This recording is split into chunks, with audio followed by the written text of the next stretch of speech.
Assalamualaikum warahmatullahi wabarakatuh. Kembali lagi dengan saya Muhammad Irfan Saputra. Di video kali ini saya akan menjelaskan tentang manajemen piutang.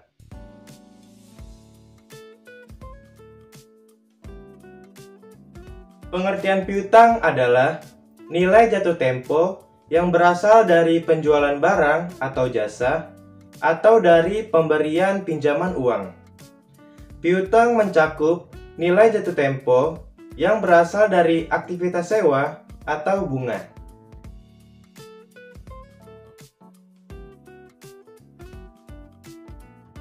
Tujuan piutang ada 4. Yang pertama, merangsang minat para langganan. Yang kedua, menaikkan volume penjualan. Yang ketiga, meningkatkan laba bersih perusahaan. Yang keempat, strategi memenangkan persaingan.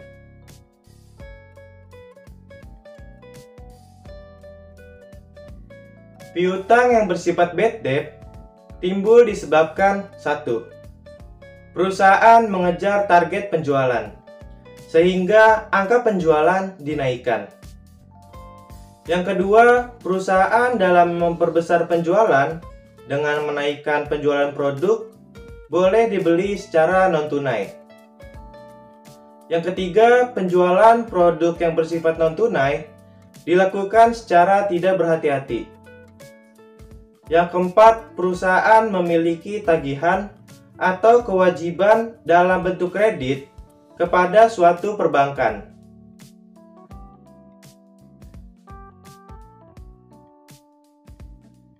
Ada beberapa acuan yang harus diterapkan perusahaan untuk menghindari resiko bad debt, yaitu 1.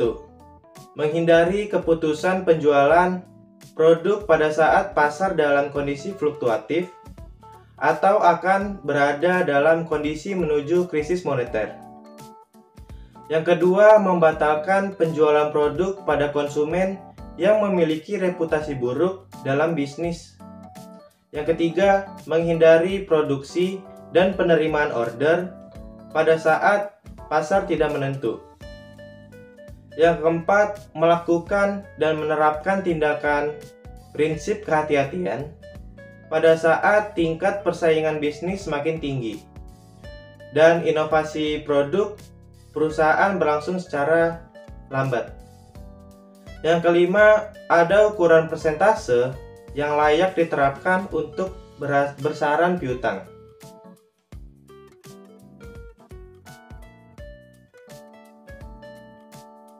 Unsur-unsur kredit adalah sebagai berikut. Yang pertama, kepercayaan. Kepercayaan atau trust adalah sesuatu yang paling utama dari unsur kredit. Karena tanpa ada rasa saling percaya antara kreditur dan debitur, maka akan sangat sulit terwujud suatu sinergi yang baik. Karena dalam konsep sekarang ini, kreditur dan debitur adalah mitra bisnis. Yang kedua, waktu. Waktu atau time adalah bagian yang sering dijadikan kajian oleh pihak analisis finansial, khususnya oleh analisis kredit. Yang ketiga, resiko, di mana pada keadaan yang terburuk pada saat kredit tersebut tidak kembali atau timbulnya kredit macet. Yang keempat, ada prestasi. Yang kelima, adanya kreditur. Kreditur yang dimaksud di sini adalah pihak yang memiliki uang, barang, atau jasa untuk dipinjamkan kepada pihak lain dengan harapan dari hasil pinjaman itu akan diperoleh keuntungan dalam bentuk bunga sebagai balas jasa dari uang, barang, atau jasa yang telah dipinjamkan tersebut. Yang keenam, adanya debitur. Debitur yang dimaksud adalah pihak yang memerlukan uang, barang, atau jasa dan berkomitmen untuk mampu mengembalikannya tepat sesuai waktu yang disepakati, serta bersedia menanggung berbagai resiko jika melakukan keterlambatan sesuai dengan ketentuan administrasi dalam kesepakatan perjanjian yang tertera di perjanjian penjualan kredit.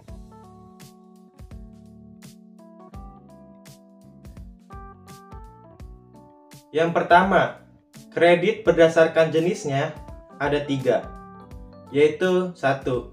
Kredit konsumtif. Kredit ini adalah kredit yang diajukan oleh seorang debitur kepada kreditur guna memenuhi kebutuhan pribadinya, seperti membeli sepeda motor, mobil, rumah, perabotan rumah, renovasi rumah, dan lain-lain. Yang kedua, kredit produktif. Kredit ini adalah kredit yang dipakai atau diajukan oleh mereka yang bergerak dalam dunia usaha atau mereka yang mempunyai bisnis dan membutuhkan dana dalam usahanya. Contohnya untuk menghasilkan produk baru atau tambahan dan membuka kantor cabang baru dan lain-lain. Yang ketiga, kredit perdagangan. Kredit ini adalah umumnya dananya diperlukan untuk keperluan perdagangan. Contohnya menghasilkan barang untuk dipakai oleh banyak orang, baik daerah, negara, maupun kawasan. Yang kedua, kredit menurut jangka waktunya, yaitu 1. Kredit jangka pendek. Kredit ini memiliki waktu selama-lamanya 1 tahun atau maksimum 1 tahun. Yang kedua, kredit jangka menengah. Kredit ini memiliki jangka waktu antara 1 sampai dengan 3 tahun. Yang ketiga, ada kredit jangka panjang. Kredit ini memiliki jangka waktu lebih dari 3 tahun.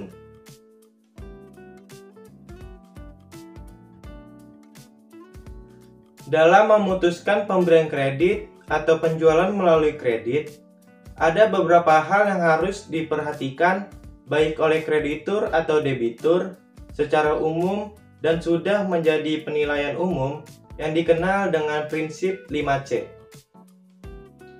Prinsip 5C yaitu 1. Karakter.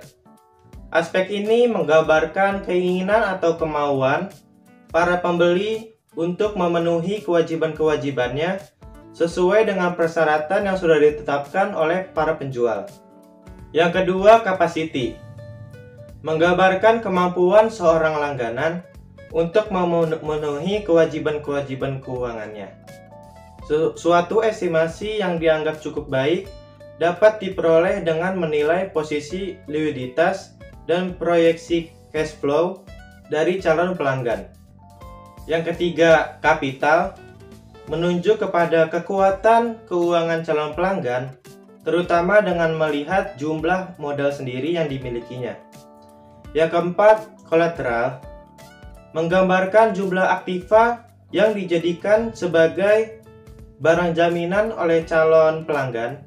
Akan tetapi, biasanya hal ini bukanlah merupakan pertimbangan yang sangat penting, karena tujuan perusahaan dalam memberikan kredit bukanlah untuk menyita dan kemudian menjual aktiva langganan. Tetapi penekanannya adalah kepada pembayaran kredit yang diberikan kepada waktu yang sudah ditetapkan. Yang kelima ada conditions. Menunjuk kepada keadaan ekonomi secara umum dan pengaruhnya atas kemampuan perusahaan calon pelanggan dalam memenuhi kewajiban-kewajibannya. Mungkin itu saja video yang dapat saya jelaskan. Kurang lebihnya mohon maaf. Sampai bertemu di video selanjutnya. Assalamualaikum warahmatullahi wabarakatuh. Dah.